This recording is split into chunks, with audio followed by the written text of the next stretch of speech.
আসসালামু আলাইকুম। আশা করি আপনারা সবাই ভালো আছেন। আমিও অনেক ভালো আছি। আজকে আমরা এসেছিলাম কুষ্টিয়া বিআরটিএতে।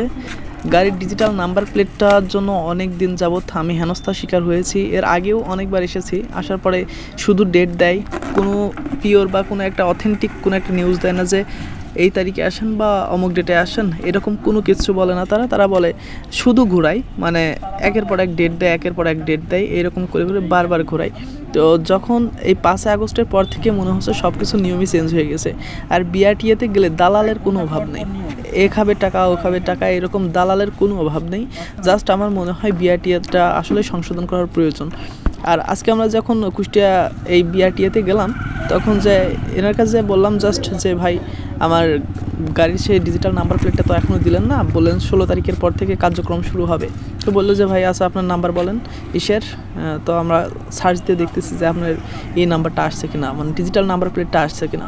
তারপর ওনার কাছে বলার পরে সে ডিজিটাল নাম্বার প্লেটটা সার্চ দিয়ে দেখলো যে হ্যাঁ আসছে, ডিজিটাল নাম্বার প্লেটটা অনেক দিন আগেই আসছে, কিন্তু এরা দিত না। হ্যাঁ, তো এইরকমই পরবর্তীতে তার কাছে বললাম যে তাহলে এতদিন আগে এসেছে, তারপরেও আপনারা শুধু ঘুরান কেন?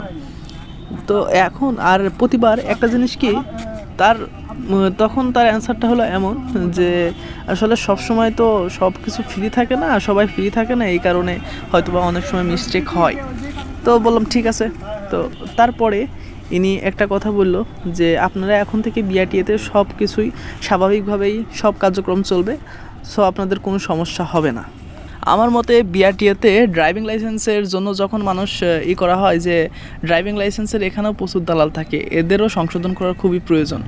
আমাদের কুষ্টিয়া বিআরটিএতেও এরকম সমস্যা আছে, অনেক সমস্যা আছে। যাদের ড্রাইভিং লাইসেন্স করতে যায় তাদেরও অনেক দালালের খপ্পরে পড়া লাগে আর কি। তবে স্মার্ট কার্ডটা দেওয়া হয়নি, বলেছে যে আপনার এই ডিজিটাল নাম্বার প্লেটটা লাগানোর 1 থেকে 1.5 মাসের মধ্যে আপনি আপনার স্মার্ট কার্ডটা পেয়ে যাবেন। আজকে আসছিলাম কুষ্টিয়া বিআরটিএতে আসার পর আজকে মেন বিষয়টা হয়েছে যে আমার এর আগেও অনেকবার ঘুরাইছে, বলছে যে সামনের এক সপ্তাহে আসেন, সামনের সপ্তাহে আসেন বা তারপরের সপ্তাহে আসেন, মানে এরকম করে করে অনেক ঘুরাইছে। আমার সেই ডিজিটাল নাম্বার প্লেটটার জন্য প্রচুর ঘুরাইছে। তার কাছে বললাম যে ভাই এর আগেও কিন্তু আমাকে অনেকবার ঘোরানো হয়েছে, আপনারা যে কোনো একটা ফিক্সড ডেট বলে দেন, যে ডেটটাতে আমি আসবো এবং সেই ডেটটাতে আপনারা দেবেন। বলে কি ভাই আমাদের তো কোনো ফিক্সড ডেট থাকে না, আপনি আসবেন, আসার পরে এখানে খোঁজখবর নেবেন, যে যদি আপনার ডিজিটাল নাম্বার প্লেট এসে থাকে তাহলে দিয়ে দেবো যে হ্যাঁ আপনার ডিজিটাল নাম্বার প্লেট চলে আসছে। তো তখন আসলে ভালো লাগবে। এরা কোনো কিছু ভালোভাবে না দেখেই বলে যে আসেনি, হ্যান ত্যান, অনেক সমস্যা। আরে সামনে কিরে ভাই এত পানি কেন? এখানে কি মাছ মারতেছে?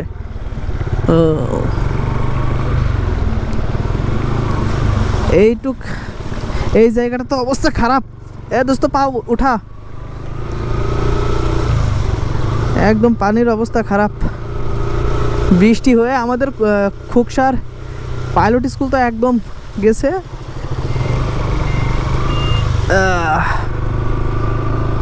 যাই হোক, যে কথাটা বলছিলাম, ডিজিটাল নাম্বার প্লেটটা পেয়ে গিয়েছি, এটাই আমার কাছে অনেক এখন। কারণ কয়েকদিন পরে আমি ঢাকাতে চলে যাব, ঢাকাতে যাওয়ার পরে তো আমি আর কুষ্টিয়াতে এরকমভাবে আসতে পারবো না। তো সেই কারণে আমার ডিজিটাল নাম্বার প্লেটটা খুবই প্রয়োজন ছিল, আর আজকে পেয়ে গেলাম, অনেক ভালো লাগছে। এইটার জন্যই আজকে আমার কুষ্টিয়াতে আসা, যে আমি ডিজিটাল নাম্বার প্লেটটা নিব এখান থেকে। কারণ আমি আগে থেকেই, তবে মাথায় অন্য চিন্তা আগে থেকে করে রাখছিলাম যে এরা হয়তো দেবে না, বলবে যে ভাই সামনে আরেকটা ডেট নেন, ওই ডেটে আসেন, ওই ডেটে দিয়ে দেবো।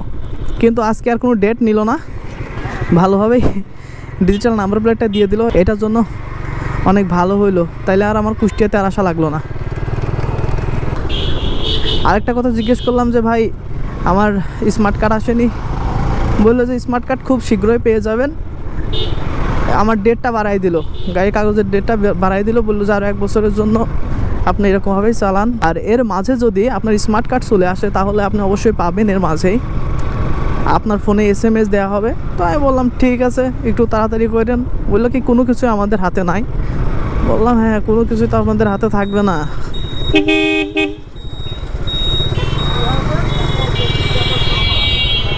এখন যাচ্ছি MR কম্পিউটারে, কারণ ওইখানে আমি একটা পিসি সারতে দিব, পিসির পাওয়ারে প্রবলেম হয়েছে।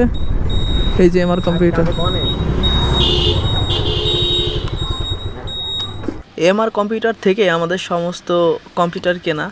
এই পিসিটার একটু প্রবলেম হওয়ার কারণে পাওয়ার সাপ্লাইতে মনে হয় যতদূর সম্ভব প্রবলেম হয়েছে। এটার কারণে এটা আমার ভাইয়ার পিসি, বললো যে এটা নিয়ে যা, ওইখানে দেখানোর পরে দেখ কী বলে। আমরা সর্বপ্রথম তো বিআরটিএতে গিয়েছিলাম, বিআরটিআর থেকে আসার পরে আমরা মূলত এমআর কম্পিউটারে আসি। আমি পিসিটা নিয়ে যখন ভিতরে যাই, ভিতরে যেয়ে দেখি এখানে প্রচুর মানুষ, সবারই প্রবলেম হয়েছে পিসিতে। কারণ পিসির নাকি এই কারেন্ট বারবার আসা যাওয়ার কারণে এই পাওয়ার সাপ্লাইতে প্রতিটা মানুষেরই প্রবলেম হয়েছে এই পিসিতে। তো এই কারণে অনেক ভিড় ছিল। তো তার মাঝেও আমি পিসিটা দিয়ে আসলাম, যে বললাম যে ভাই একটু তাড়াতাড়ি সারেন। আপনারা যদি আমার ফেসবুক পেজে নতুন হয়ে থাকেন তাহলে অবশ্যই আমার ফেসবুক পেজটা ফলো দিবেন, আর ইউটিউব চ্যানেল থেকে দেখলে অবশ্যই আমার ইউটিউব চ্যানেলটা সাবস্ক্রাইব করবেন এবং পাশে থাকা বেল আইকনটি বাজিয়ে দিবেন। সবাই সুস্থ থাকবেন, আল্লাহ হাফেজ।